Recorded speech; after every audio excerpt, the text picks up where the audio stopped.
शहरातील कृषीनगर भागातील पालिका शाळा क्रमांक 22 मध्ये प्रकाश आंबेडकर यांनी हा मतदानाचा हक्क बजावलेला आहे।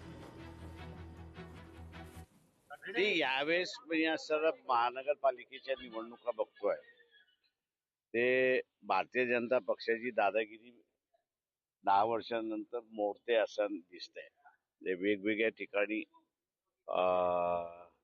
लोकांना आता साधा वन पार्टी रूल बीजेपी जे करायला मागते त्याच्या विरोधात मला सरळ दिसतंय आणि लोकांना मल्टी पार्टी सिस्टम पाहिजे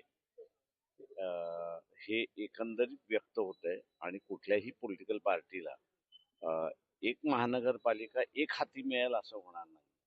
निवडणुका हा मुळात राजकीय मैदानच आहे, त्याच्यामुळे कुठल्याही स्तरावरची असली तरी ती सत्ता संपादन करणं हे तर कुठेही चालूच राहणार आहे।